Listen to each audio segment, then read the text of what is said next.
like that? That's how I always reaffirm myself. Give me another one. Tony Bruno. See? Give me another one. Tony Bruno.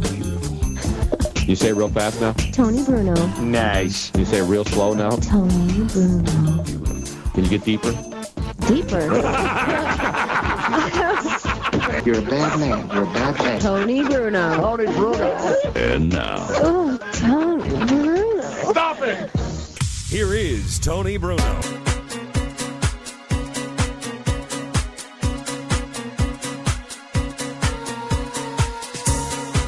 Welcome, kids. Welcome. Wow. Wow. Did we just get hit by an asteroid? I don't know. That was pretty cool. Are aliens attacking? Are Martians attacking? Well, one thing, I want to welcome everybody to the show. Tony Bruno, BrunoNation Live, twitch.tv, BrunoNation Live. We're here every day, Monday to Friday, 1 to 4 p.m. Eastern Time. Thank you for tuning in. Don't forget to follow us. Do all the things you need to do to keep this show on the air. Before, Twitter at least can't shut us down. Jack's shutting everybody else down, but he will not shut or silence this show, even though I still use Twitter. Twitter is basically my private bitch, and I use it to promote stuff. And as long as it's around, I will continue to use it until I use it up. So they can throw me off if they want. I don't say anything caustic, but you never know anymore what's caustic, Robin. I know. Nobody knows what they can say anymore. Well, And the thing that's weird is like all those parody accounts that are all over the place. Now suddenly they're bad too. Well, the AOC parody account, which is one of the best on Twitter. I mean, to me, and I tweeted this to Jack this morning, so I'm not hiding. Jack is the guy who runs Twitter. He's like sort of a weird-looking, hipsterish, hippie, stoner kind of dude. And he runs his company, and he says it's an open board and all the other stuff, which is bullshit. I mean, they just control whatever. They determine the content there, and that's why there's a controversy. And listen, I don't go in there spouting any kind of political stuff. I make fun of politicians more than anything, especially here in Philadelphia. And I want to thank the local Pennsylvania State Rep, Brian Sims, and I want to thank the Philadelphia mayor, who have now basically put Philadelphia on top of the list of things to despise about this city. It used to be sports fans that everybody universally hated about Philadelphia, but now, thanks to our mayor, thanks to a state representative who's now making international news for being a deranged lunatic, yelling at people, videotaping himself, and hopefully the rest of the media will cover this, because it's a big deal. Yeah. And you know me, I'm all about free speech. I'm all about protecting the people who have a different opinion than the mainstream. And so I've always been this way. I didn't just change and Tony, all of a sudden, what happened to you? Nothing's happened to me. I have been the same for 50 years that I've been doing this. I've always spoken my mind. I've always been a free thinker. I've never promoted any political party. I'm not a Republican. I'm not a Democrat. And so when I see things that bother me, it's usually about people's rights being... I'm like the ACLU used to be. I actually am out there looking for the civil liberties of the people who don't have a voice. And when you have people now who are on the side that anything they do, you can't criticize, we have a problem. Twitter has become that. Politicians have become that. This Brian Sims guy, who is a Pennsylvania state representative. Now remember, this isn't about the national. This is my hometown. This is Philadelphia. These are things that bother me as a lifelong resident of the city, bar a couple of places that I've lived. But for the most part, I've lived here most of my life. I was born here. I was raised here. I was schooled here. My family's here. I moved back from Los Angeles after 11 years on the West Coast to the same street I grew up in where we broadcast from every day. And so when I see things that make this city look bad, most of the time it's some idiot at a sporting event. And now with cameras everywhere and camera phones, somebody does something stupid at a sporting event, it's all over Twitter and all these websites that like to post this stuff. But now, Philadelphia has been in the news not because of sports or the Sixers or the Phillies or anything else that's going on here. They're in the news because we have politicians making complete asses of themselves. And remember, they are elected officials. They're not just some slapdick on the street, who can do whatever they want and usually gets arrested if they do something stupid. But when we have elected representatives, who represent me, by the way, whose salary I pay as a Philadelphia state representative. So that means he sits on the Pennsylvania State House in Harrisburg. Right. The biggest lawmaking body in this state. And he's out there videotaping himself and basically doxing people. Doxing means You're trying to expose somebody's identity because you disagree with them. And so there's the Planned Parenthood facility, which our doctors a block away from there, right? We pass it all the time. Right. All the times I've passed it, I don't see protests. I don't see any kind of crazy stuff. There are some people out there praying because they don't believe in abortion. They're not blocking the doors. They don't have Antifa masks. They're not burning the buildings down. There's no big signs. No, but there's a couple people. And there's one older woman that was there the other day, last week, and was praying with a rosary in front of Planned Parenthood. And this Brian Sims guy goes out there and starts an 8-minute videotape where he castigates her. He basically is everything he says that he's supposed to be: tolerant, observant of other people's rights. And guess what? He's the exact opposite. He is a misogynist. He is a bigot. And he is a man who's unfit to be in public office. There's a petition to get this guy out of here because we do not need these kinds of people representing us in this country. I know you can say Trump's the same thing. This is not about the national thing, all right? There's enough Trump people who want him out of there every day. They're trying to impeach him every day. They can do their thing in Washington. I'm talking about local. In your local community, that's where you have a voice. That's where you have the strength to go out and say, you know what? Just like the guy with the statues who I've criticized, because he's got an agenda. He's a politician wanting to run for office. So he's going to get people fired up with things that really don't matter for most people because they don't care about statues. Right. The statues don't attack them at night. Statues don't take food off their table. People worry about crime, and we just gave a poll. And it's not just here in Philly, and I'm not going to make this the whole show. I just wanted to get this off my chest because I've been talking about it. I've been on Twitter. I've been up since I was up till 4 o'clock this morning. This is how angry this has made me. Forget about the Kentucky Derby loss. I'm over that now. But seeing a new rant has taken place. Seeing Brian Sims do what he did, and the fact that there's been no comment from Mr. Sims, there's been no comment from the mayor about what this guy did on videotape. It's all over the world now, and the rest of the world is now realizing what we have here in Philly. And this has nothing to do with the fact that he's part of the neighborhood. He's a LGBTQ member of the community. I defend everybody's rights, including those who are being affected by someone imposing their will and offering $100 to have somebody's life destroyed because he disagrees with them. That's what this is. Nazi Germany in the 30s and 40s. This is what this is. When one person who's elected as a representative to serve all the people is out there imposing his will and threatening people because they're standing out in front of a Planned Parenthood facility in Center City, Philly, with the rosary, and then this guy embarrasses them, humiliates them, tries to get them to give their names and addresses so people can go after them. That's sickness. That's a real threat to our democracy. If you can't tolerate anybody else's views, whatever, regardless of what it is, if you're pro-choice, pro-life, the point is there's different sides. And the problem now is there's only one side that's accepted. The fact that no national media has picked this story up and run with it just proves the bias. And it's all leaning to one side.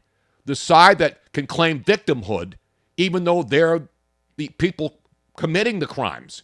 That's the problem I have. If you're a legitimate victim, I'm supporting you. But if you're not, and you're playing victim, I can't support you. That's just the way I am. That's my DNA. I always speak out for the people who don't have voices. Whether it's the people who get, terrorized by the PPA, not just me, but anybody who's unjustly treated by any politician especially. It's about the politicians. If your neighbor doesn't like you, you can deal with that. But if political people who run your city and affect the way your life is conducted on a daily basis, I have a problem with that. And the Philadelphia mayor is the most gutless, and I've been through, I've been alive through, I don't even number the number of mayors. Since 1952 when I was born, I've known every single mayor in this town. And this guy, Jim Kenney, is clearly the worst. He is all he does is cut ribbons, and all he does is panels to go out there and study things. He's a disgrace, and he's running for re-election, and I hope he doesn't win.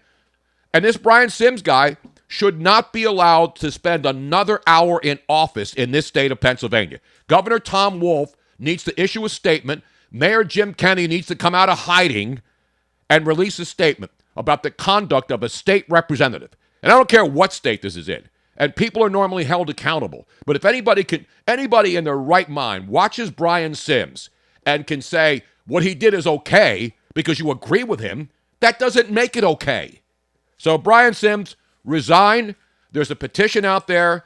I think people should march on his office. And I'm not a big protest guy, but I think people should march on his office and demand that he steps down because he is mentally unstable and unfit to hold any office in the city of Philadelphia and especially at the state level. So, Brian, get out of my city. Go take your crap act somewhere else. Maybe to Russia, where you would fit in, or China, where you would fit in. Actually, you wouldn't fit in China. They would.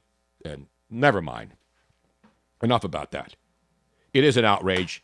I just needed to get that off my chest. And I also need to get off the whole Twitter and Jack thing. The AOC parody account, banned from Twitter.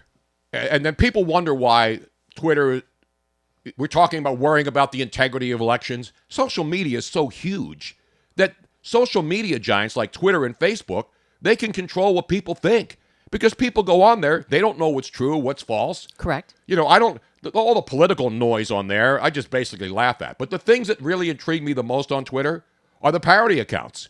Because they're funny, they're clever people. They're not calling for upheaval and tumult. They're not threatening anybody. They're mocking the people that they supposedly represent, but they're doing it in a clever and funny way. Right. Not in an evil name-calling. They don't violate any of the terms of Twitter's agreements. Nope. How are they violating it? By pretending you're AOC. And it actually said in the opening line, AOC press relations, in quotation marks, parody account. I know. I mean, if you can't see that, if people still didn't get it, I used to joke around because I'd always retweet it and give it compliments because a lot of people thought it was really AOC. Right.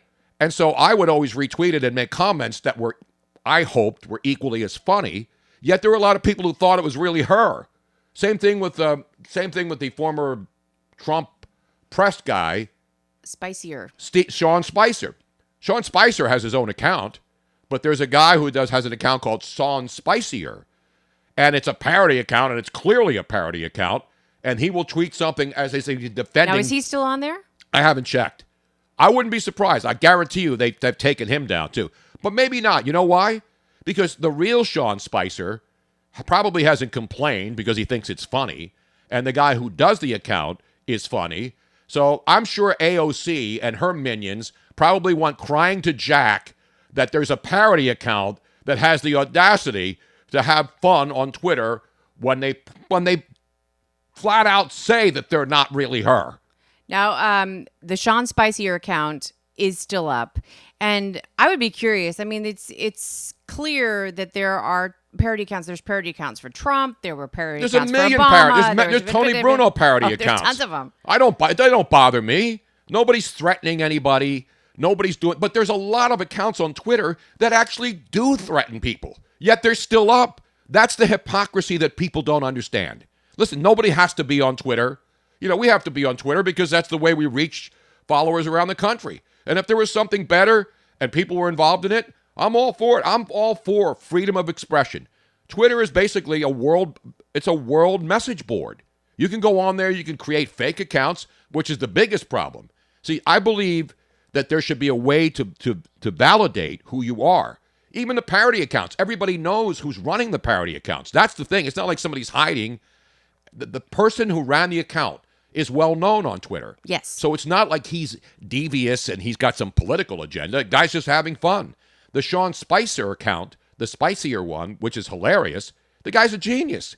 And he pretty much has people believing that he's really Sean Spicer, so they go after him. That's the part of the humor and fun that I enjoy when I look at Twitter accounts. Those are the ones that really make me laugh. I know, they make it worthwhile to It be is. on It's Twitter. funny. And the fact that people don't get it, they're being punked, really. Yeah. But they're being punked in plain sight. Some of your fake accounts are freaking hysterical. Exactly. I don't condemn. I'm not calling Jack and going to Twitter support and having them removed. So that's the thing that bothers me. The only times when parody accounts are not okay is if they don't state that they're parody accounts and they really try to pass themselves off as Exactly. the person. Exactly. There's this one guy who calls himself Sports Talk Barry. And what he does is he'll tweet as if he's like Donald Trump. And people think it's really him, even though it still has his name in there. So he's some fake account, and he's a real person, but he uses somebody else's picture, and he does a lot of sports alleged comedy. Yet he'll post himself as Donald Trump and then post something and people will believe it. Those are the kinds of accounts that if you're smart enough and you can see through it, you realize it's just a joke. But you shouldn't be representing somebody else when you're not that person. Correct. I mean, it's pretty simple. If I was running a social media company like our message board here on our Twitch app, you know what I'm saying? I have no political intentions. I'm not running for mayor. I know people want you to run No, for I don't mayor. want to run. I would never run for political office. Seriously, I have no desire. Because the problem with politics is you cannot be independent and think for yourself. No, not in this You day are and so age. beholden to people who give you money, the political parties who are fighting for power. There's nothing, it's unfortunate. There's a lot of people with good intentions who get into politics and want to do good for the people they Right. represent. But for the most part, it's just a shit show of a power-hungry Republican Party and a power-hungry Democratic Party. The independents, those people don't matter. They're just white noise in the middle of all of this. So that's my take on it.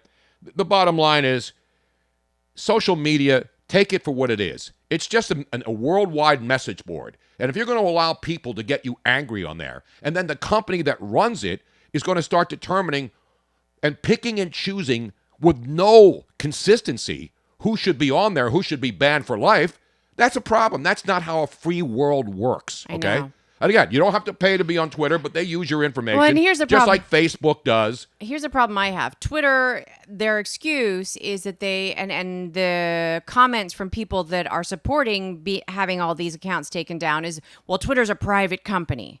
Well, yes, they are. They still, are, and they should, but they should use the same rules for everybody on there, and they don't. That's the bottom line. And anybody who believes it is a completely lost in the woods mental case, because if you could see what's going on out there in the world. Right. Facebook's powerful. Twitter's powerful.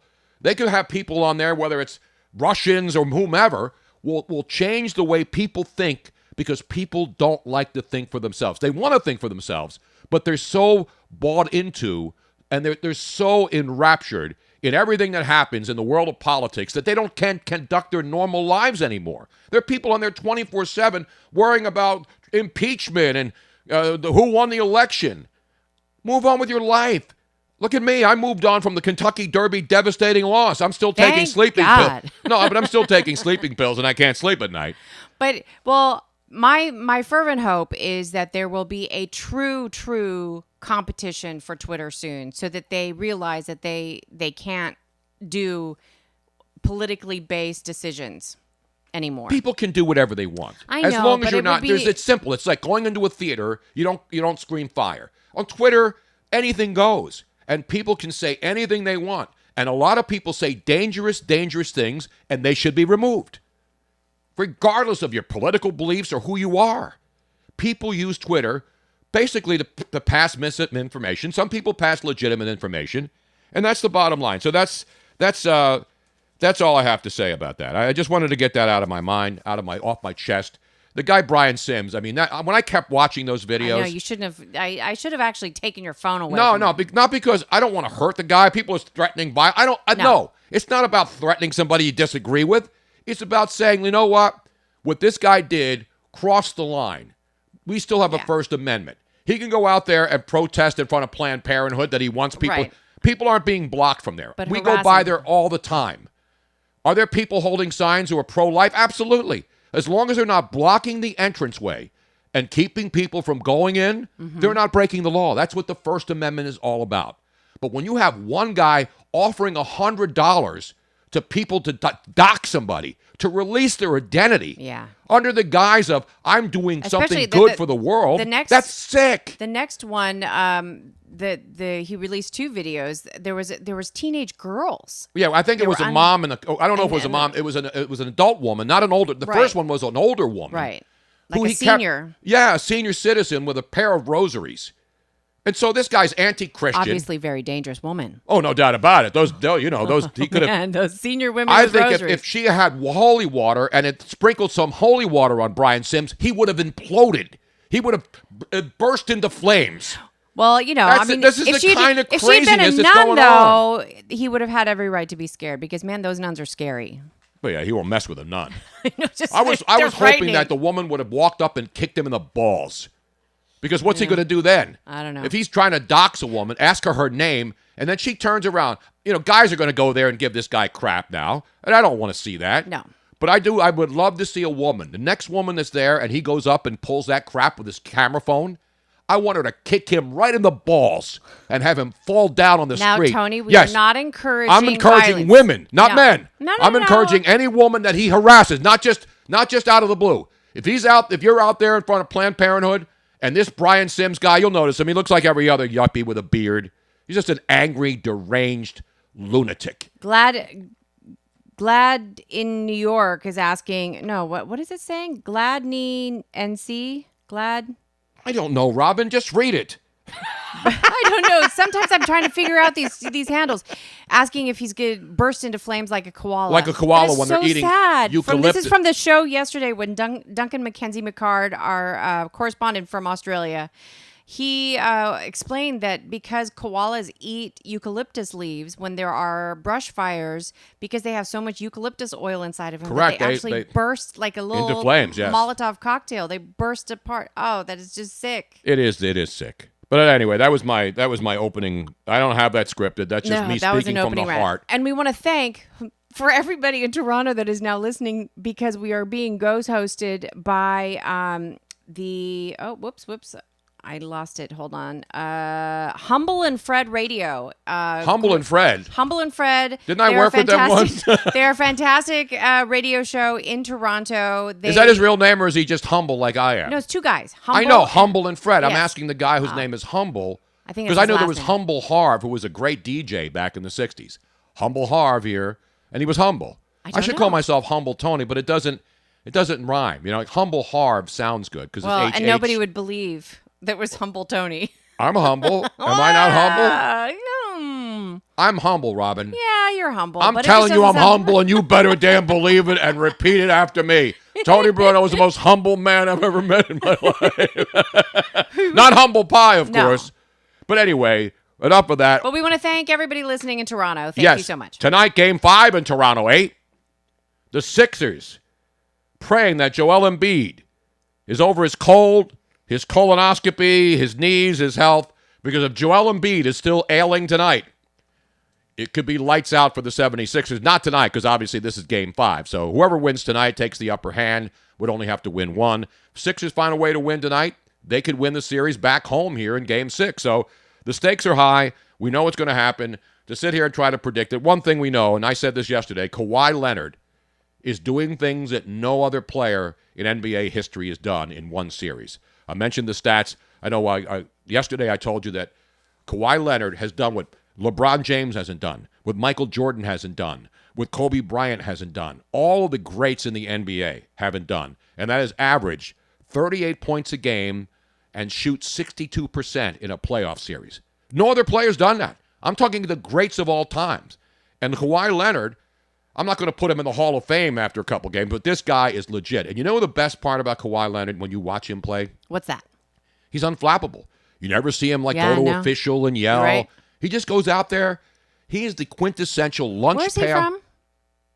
I don't know where he's from originally. I just know he's on the Toronto Raptors and he was in San Antonio. I mean, it obviously, to me, that is very good. Does it training, matter very where good he's from? Well, I think that it's the way he was raised. Well, then do a Wikipedia search on him. I don't know his neighborhood, where he grew That's up. what I'm or gonna what. do. I'm just telling you, when I watch players, I don't care where they're from. I'm watching them on the floor. I'm watching Kawhi Leonard. Not just in this series. You watch the guy all year. He's a great, great player. He's one of those guys who you don't, when you start naming the top 5 players in the NBA, nobody even mentions him. Right now, he's playing better than anybody in the playoffs. I mean, you saw that Warrior game last night. It was crazy. James Harden going back and forth, shooting threes, getting fouls. I mean, that series is phenomenal. Rockets and Warriors are now tied up at 2-2. And as I said in a show last week, the people on radio and TV, the bloggers, the talk shows, the talking heads in boxes on television, the newspaper writers, the opinion editors, we all have opinions on sports, right? Because we think we know enough to figure out what's going to happen next. Unlike Kentucky Derby, where I'm the only person who's able to figure that out. But the point is, we had Paul Pierce. Remember, we played the tape. After Game 1 of the Eastern Conference semifinals between Milwaukee and Boston, Paul Pierce, the very next morning after Boston won Game 1 in Milwaukee, proclaimed that series over, that the Milwaukee Bucks had no shot of winning because they don't match up with the Boston Celtics. Now, fast forward, after last night, the Celtics lose at home, and Kyrie Irving is now in a 3-game shooting slump, and they win again. Milwaukee goes into Boston, wins 2 games. They're up 3-1, and so now the Boston Celtics, who were not going to lose, the Milwaukee Bucks had no way of beating them, are now on the verge of knocking out the Celtics as they go back home to Milwaukee for game number 5. So the point is, you could be a Hall of Fame player. You could be the greatest player to ever play the game. You could be a guy who just played and retired last year. You know more as far as fundamental basketball and the ins and outs of the games and the locker rooms and how the players work. But when it comes to picking games, you have no added advantage being a so-called NBA insider, former player. I mean, we all do it. Charles Barkley, makes predictions and he's wrong. So I love those guys because they're funny. Paul Pierce, though, and Richard Jefferson, the other guy, when he talked about Game 1 of the West, where the Golden State Warriors destroyed the Houston Rockets in Game 1, he too proclaimed that the Houston Rockets were done. They had no shot of winning the series against the Golden State Warriors. Now here we are going to Game 5 back in San Jose, back in Oakland, I should say, and it's tied at 2-2. And all of a sudden, the death squad that the Golden State Warriors run out there all the time, their top 5 guys who can shoot the lights out, great game. I stayed up. It was one of the great games you'll see. Going back and forth, and then finally, the Warriors come back and they have a chance to win it at the buzzer in the final seconds, and 2 of the best shooters in NBA history both miss wide open threes. And Golden State loses the game. That's the thing about sports. If it was so easy to predict, no one would ever lose. And so, great series in the West. No doubt that Rockets series against the Warriors is an all-timer now. This is an instant classic. And so now that one's going to go back to Oaktown for game number 5. And tonight, game 5 in Toronto, Sixers and the Raptors and the Boston Celtics down 3-1. Should I thank the Boston Celtics for participating, or would it be premature right now? I think it's time to thank them. You think? Listen, if Paul Pierce can can basically say that the Milwaukee Bucks are done after losing game 1, and now they're up 3-1, where Kyrie Irving is and again, Kyrie Irving can snap out of it in the next game. Just because he's had 3 difficult games doesn't mean he's going to suck. And he didn't suck. He had 20-something points, but he was 7 for 22. In his last 3 games, Kyrie Irving is 19 of 63, 31% shooting. And obviously, he's the main guy. They have a lot of other good players, but Kyrie Irving, 3 games, you notice, and now all of a sudden, 3-1, Milwaukee's up on the Boston Celtics. Now I have a quick Kawhi Leonard update. He was born in Los Angeles, actually in Compton. Oh, straight out of Compton. Straight out now. No wonder why he can ball. Now, if you know anything about Compton, it's not exactly the safest I love Compton. city in L.A. I got a straight out of Compton shirt. Yes, I know. I should have worn that today. Sadly, he was born, he's the son of Mark and Kim Robertson, and his father, Mark, was shot and killed January 19th, 2008 at the Compton car wash that he owned. Wow. So he did grow up with he his grew dad. up in a really tough neighborhood. And that's why when you see guys come out of that environment, no matter whether you're a basketball player or just a regular everyday person growing up in tough neighborhoods, and you find a way to succeed with something that you obviously had the God-given talent to go out and get better at with practice and dedication, but you look at him play and you say, this is a man who's just a serious basketball player. Right. And no he's histrionics. incredibly private. Absolutely. He's not even on social media. He doesn't like doing interviews. His family heritage is from South Africa. Okay, cool. Yeah. And you watch him play, and you'll see a guy, because everybody who plays, especially basketball players, there's a lot of trash talking. There's a lot of I'm better than you. There's a lot of crying to the officials. There's a lot of getting upset, throwing your hands. You watch Kawhi Leonard play, no matter what game it is. That man is just a dedicated professional basketball player who does his job, doesn't complain. As you mentioned, Danny Green and his coaches, they're the ones who are speaking. You don't ever see him. He gets in front of the podium post game, but he's not a me guy. He's not like, hey, I'm the friend. Now, he did have issues in San Antonio because they didn't re-sign him, remember? And then he went to Toronto. So his only public, wasn't even an outcry. He just was like, what's up with the San Antonio Spurs? Not publicly, but how could anybody not want Kawhi Leonard on their franchise, especially Greg Popovich, one of the best coaches in NBA history. So they made a trade. They got DeMar DeRozan from Toronto down in San Antonio, and Kawhi Leonard took his talents north of the border in Toronto, and then he's the franchise. He is the franchise player. He's a free agent. So now Toronto will have to make sure. Maybe we should have Humble and Fred come on the show sometime and talk about their experience with him up there. And DeMar DeRozan, another Compton guy. Mm-hmm. By the way, Air Repo Man, the fabulous Ken Cage, said that he repoed a helicopter from Compton, true story, and got shot at while taking off. Dude. That's why he's a repo man. That's why he is. Ken Cage. And that's why he gets the big bucks when exactly he repos right. those suckers. Yeah, because you can get the big slugs if you're trying to jack the wrong helicopter. So anyway, that's your NBA wrap-up. Of course, hockey last night. I was up late because action was going on the West Coast. Well, I was sitting on a sofa here on the East Coast. I gave up way earlier than that.